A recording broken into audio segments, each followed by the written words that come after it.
Peace. This is Chris Parker, and one of the most important things you have is a future. Future.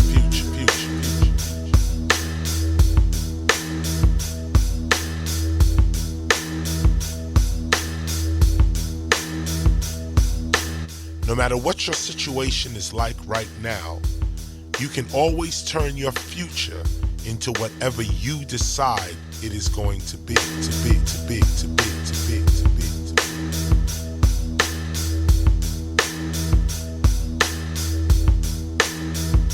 The term future is believed to have come from the Latin futurus, meaning about to be. Traditionally, the term future describes events not yet in the present. But what event of the mind is not in the present?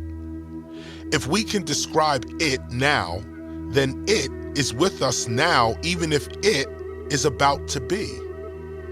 Our minds make things real to us before they become physically real to everyone else. In other words, our future is with us right now. It is not that the future is an illusion. It is more the fact that the future is your present moment. Your future is now. Your present moment right now is the beginning and continuation of your future. Why wish for health, love, awareness, and/or wealth when you can simply plan health, love, awareness, and/or wealth into your future right now?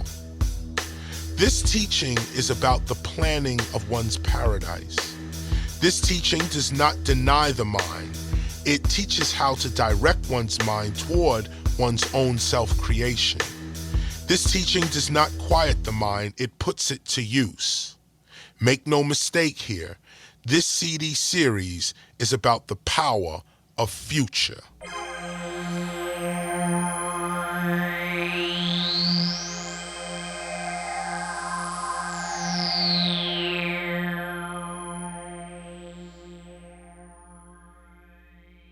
Spiritual teachers of all sorts warn that there is no freedom or peace in one's preoccupation with one's future, that time is an illusion, and that you can only escape your troubles by being and living in your present moment.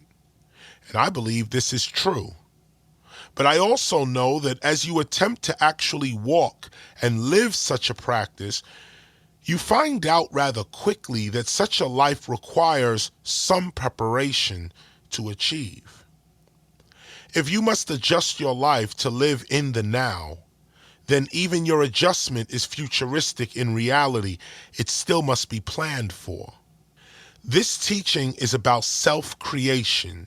This teaching is for those who are seeking to jumpstart their lives. From what I see, many good-hearted people suffer not from their preoccupations with living too much in their past or present moment. They suffer more from not being able to see their futures. Others desire to change their futures but feel trapped in their own no way out or it's bound to happen mentalities. People seem to suffer because they lack vision. And this is what causes and aids in their continuous feeling of despair. This is what causes the fear and the doubt that eventually leads to depression and/or anxiety. It's not that people regret their past or are anxious about their futures. It is even more the fact that many people don't even think that they can make a difference anymore. Due to institutional racism, discriminatory justice, corrupt political leadership, deteriorating school systems, and so on, and so on, and so on, many people are just worn out. And because of such rampant and widespread corruption over the last 45 years, no one truly believes in anything anymore. This is real, but this is sad. Without a sense of belief in something, there really is no future. We fail to see our own tomorrow, and if we cannot see our own tomorrow, we will fail to have one. working from day to day, from check to check, always on edge of total collapse, people of all backgrounds are losing hope. They cannot predict their futures. This is why we are producing this CD series, The Power of Future. We believe that more than ever, the world is in need of vision. We must restore our sense of vision. Without a sense of vision and imagination, there is no peaceful present. There is simply nothing to look forward to, no hope. I believe that if more people focused upon their futures, meaning that they had a positive mental picture as to what was in store for them, there would be less depressed people in the world. More people would be more motivated to face their day with courage and with strength because they would have something to look forward to. They would have a reason to move, to thrive, and to survive. If more people took responsibility for the outcome of their actions, along with the causes of their actions, the world would be a better, safer place.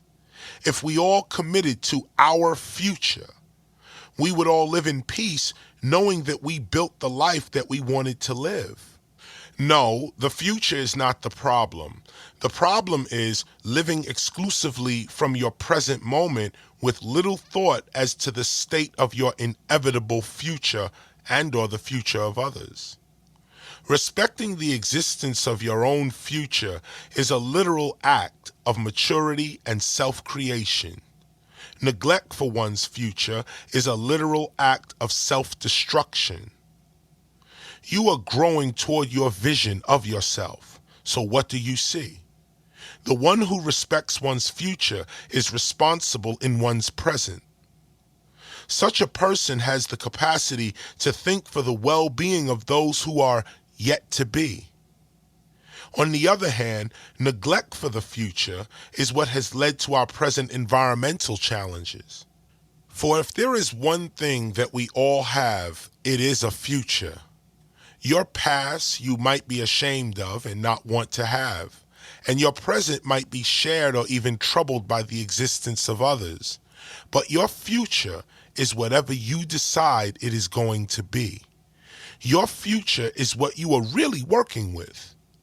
Your present is here with you now, and your past has gone already. But your future can be whatever you decide. It is truly the cosmic sketchpad of your life. The future is the actual realm of creativity. It is where your ideas are instantly real.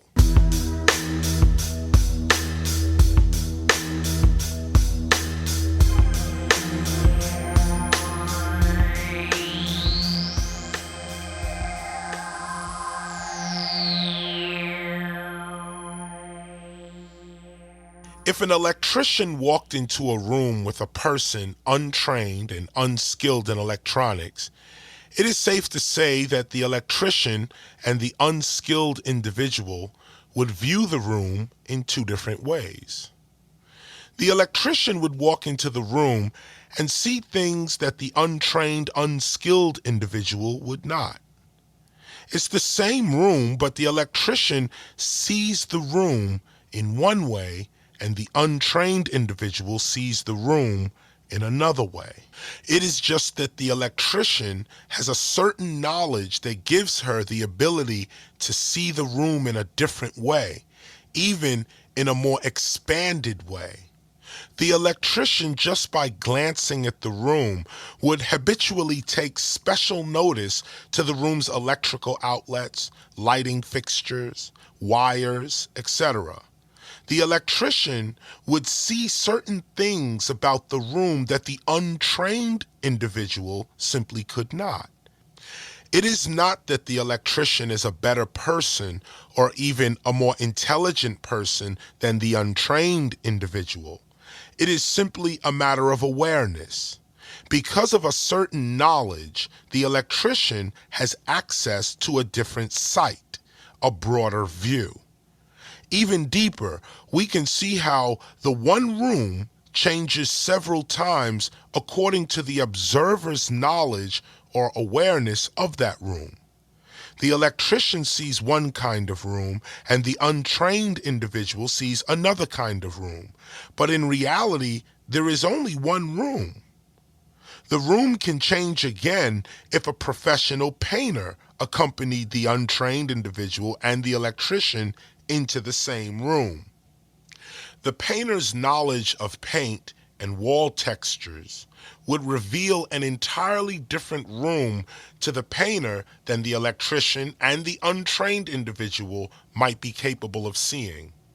Because of their levels of awareness, the painter, the electrician, and the untrained individual, they would all see the same room in three different ways, and each view of the room would be correct and true for each viewer. The room would change a fourth time if the painter, the electrician, and the untrained individual were then accompanied by a professional plumber. The point is that your perception of your environment is created by the amount of knowledge that you have. Your reality is based upon your awareness, which comes by way of knowledge and/or inspiration. The more things we know and feel, the more things we can see. Anything or event that the brain does not have a word for, it cannot see it. It sort of overlooks the object or subject. Everything that our eyes sense must be pictorially identified in our minds in order for us to actually see it. In fact, you don't see what you have never seen. You don't see what you don't have a previous reference for. Things are going on all around you right now, but because such happenings exist outside of your vocabulary, you sort of overlook them. You don't see them, nor do they actually affect you consciously. The question is, what do you see? Or rather, what are you trained to see? What are you aware of? How many words do you know? In other words, what are you capable of seeing? A limited vocabulary produces a limited vision of oneself and one's environment.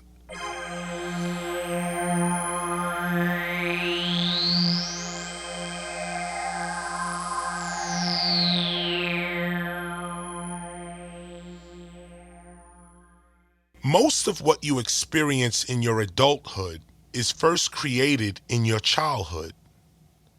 The beliefs that you develop and hold as a child actually builds your adult reality. This is very important to know. Children that live exclusively in their present moment suffer in their adulthood for lack of vision and planning. As I have learned growing up, childhood is not just for play. Childhood seems to be that time to create yourself, to create your adulthood. As I have learned, it is truly better to work hard all day at the building of your future while you are young and while others play, so that when you become an adult, you shall play all day, while others who have had their playtime must now get to work in their adulthood.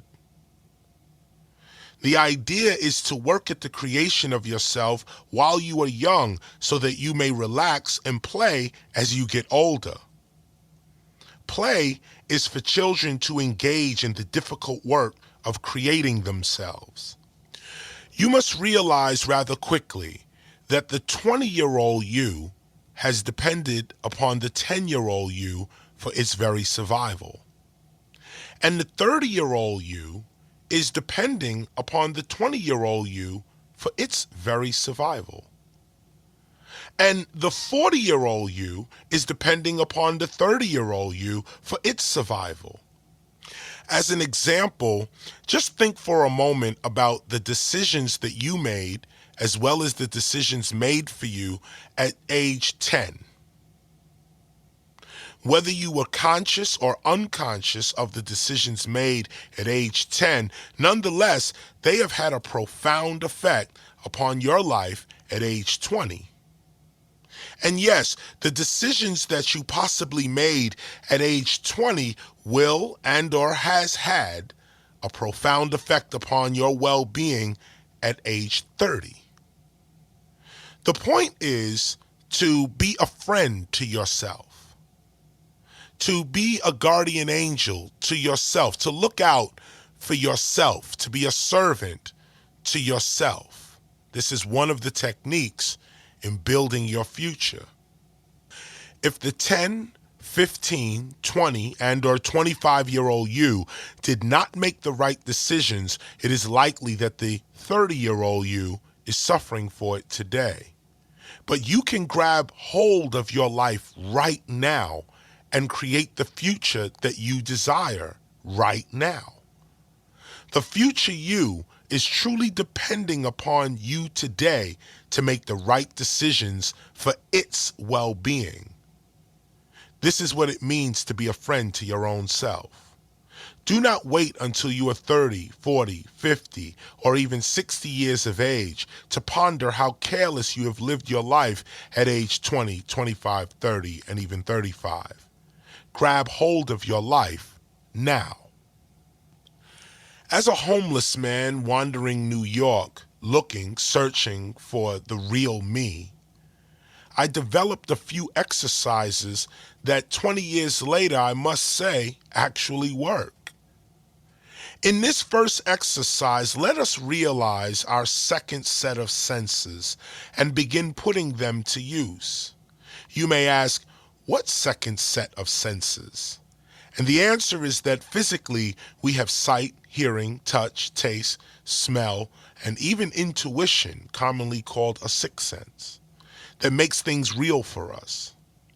However, the sight that sees your dreams and your memories, and the hearing that does not come by way of the ear, the sounds that come with seeing and hearing your future, these are part of your second set of senses. Getting familiar with these other senses, your other voice, your other sight, and your other hearing, takes some time to develop, but once understood, the results are immediately amazing. What you must first understand is that the brain is not the mind. Your brain is a 2-pound muscle located in your head, whereas your mind is located all over your environment, even beyond your environment. What you must begin to understand is that the real you exists outside of physical space and time. With your mind, you can be here now, or in your past, or in your future instantly. In other words, your essence is not your body and its senses. Your essence has its own senses that must be discovered and strengthened, just as your physical senses are discovered and strengthened as you mature in life. For example, it is not your two physical eyes that actually see your past or your future, yet you do see your past and you do see your future. You can close your physical eyes and still see your past and your future. It is just a different type of sight, another sense. Ask yourself now, with what sight do I see my dreams? Where is that place? Who am I in that place? Ask yourself now, in what dimension outside of space-time are my other non-physical senses? Where are they, and how do I use them? Take a moment and say to yourself, I am love. Say this phrase to yourself without using any physical thing to do so. Do not use your mouth. Don't say this phrase out loud. Say it to yourself quietly, in yourself. I am love. On the count of 3, say this to yourself. 1, 2, 3. Now ask yourself, what was the voice that just said, I am love? Your mouth did not say it, yet you said it. you spoke without your mouth. In fact, you heard yourself saying, I am love. Yet, your ear never heard you say this phrase. You said this phrase to yourself, yet you heard yourself say, I am love. This voice, this hearing, this sight is beyond your space and beyond linear time. You can use these senses to go into your past or into your future and create whatever reality you so desire. Consider your mind a time-traveling device that can take you far into your so-called past as well as far into your so-called future. This means that if you are truly aware that time doesn't really exist, then the 70-year-old you can literally act as the spiritual guardian of the 20 or 30-year-old you now. You can begin at 20 years of age, for example, visualizing yourself watching over, protecting, and guiding your 15-year-old self now. This would mean that when you were physically 15 years of age, the mind of the 20-year-old you actually did look out for the 15-year-old you. This would explain a lot of the miraculous things that may have happened to you during your teenage years. It would be because the future version of you heard this technique and applied it. Try to understand this and rewind this CD series if you need to go over these lessons more intently. If you begin to regularly visualize yourself guiding and protecting the younger versions of yourself, then by continuing this practice for the duration of your physical life, your 50-year-old self, as an example, is guiding and protecting you now. Just as you are appearing to your 15-year-old self as its guardian angel now, so it is that your 50-year-old self is appearing to you now as your guardian angel if you continue this practice into your future. This means that the decisions that you make in your future are also affecting your life now, just as the decisions that you have made in the past are also affecting your life now. The memories of your future self are the imaginations of your present self. And the memories of your present self are the imaginations of your past self. Whatever you desire in the future is also affecting you now. You can see who you are in the future by your desires today. This is why it is of extreme importance that you lead a virtuous life, a life based on principles. Every thought and desire that you act upon in some way affects your total well-being in your past, present, and future. Give yourself the habit of watching over the younger versions of yourself with the wisdom and understanding that you have acquired today.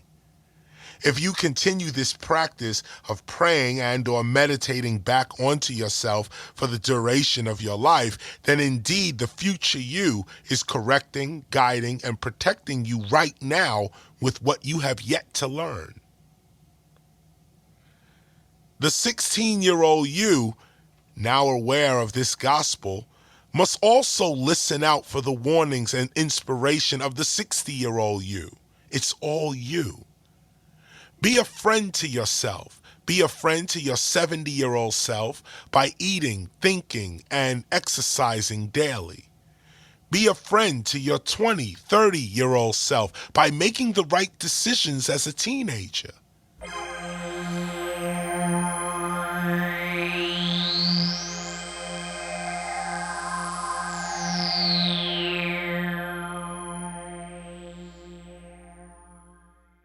Let us sit upright in a comfortable chair. Or we can lay flat on our backs and take a couple of deep breaths. Not in an exercise or in an aerobics kind of way, but more like a major sigh of relief. As you let out your sigh, give your body a good stretch and then let your body go limp. And allow your mind to adopt an I don't care attitude.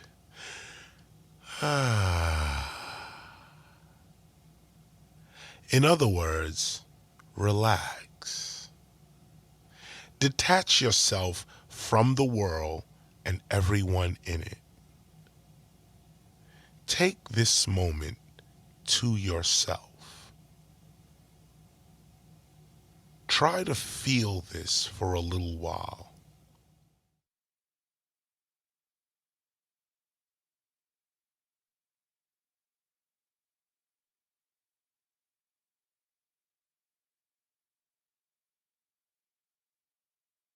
Feel yourself. Be only yourself. Be aware of yourself.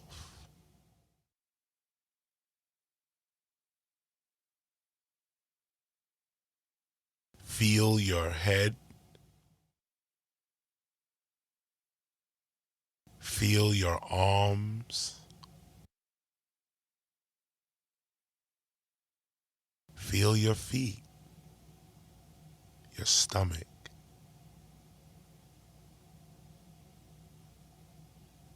Be aware that you are not the body.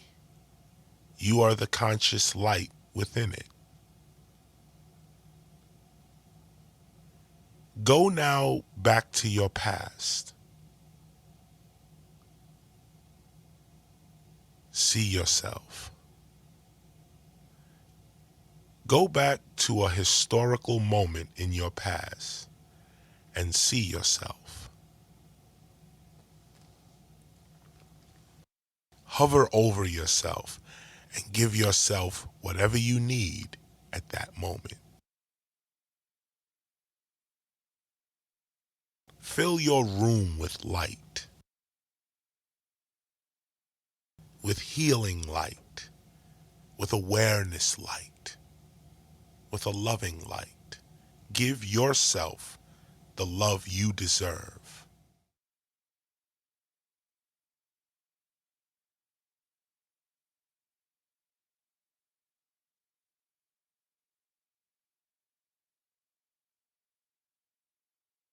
Be you.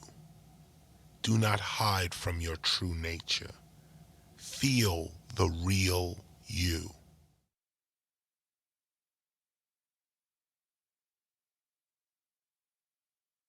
Use your imagination now. Come out of your past. Go right into your future. Who do you desire to be? In your mind, you are that person right now. That means in some physical location in your being, you are already what you think. What can you see?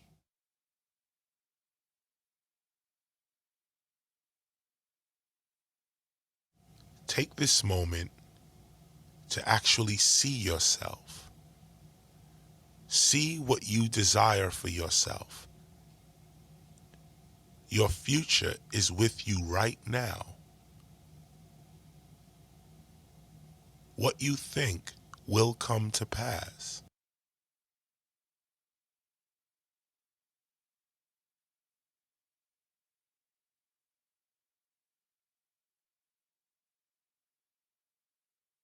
Bring yourself now back to the present.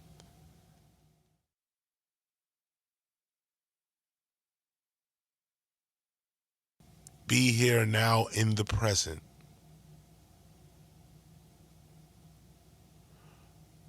Whatever you see in your mind for yourself that you can truly achieve shall be done. In this exercise, let us affirm with our voices, with our mouth, and with our minds, but let us affirm that which we know we can achieve. Don't worry about how this can happen. Don't worry about when even. But the power of the spoken word has less to do with the words spoken. It has to do with the heartfelt intent behind the word. Not just whether you cried behind the word, but do you really expect your word to actualize? One of the ways that you develop the type of faith where your words actualize instantly is by living a virtuous life. The heart that is clean from guilt, clean from jealousy, clean from anger, the heart that is full of love, quick to forgive, quick to help, that heart knows that whatever it asks of the universe, it receives. You may not feel it for yourself, or maybe you are just coming into consciousness about yourself, but you are the one that people look to for help, for advice, and for leadership. This CD could not be in your existence if this is not the truth. What am I saying today? I'm saying choose your words wisely. In your speech, use the words that the future you would use. Pull out 5 new vocabulary words and know them within a month, and use them within your regular vocabulary. Why don't you pull out an outfit as well? Maybe set aside 2 outfits that only the future you wears.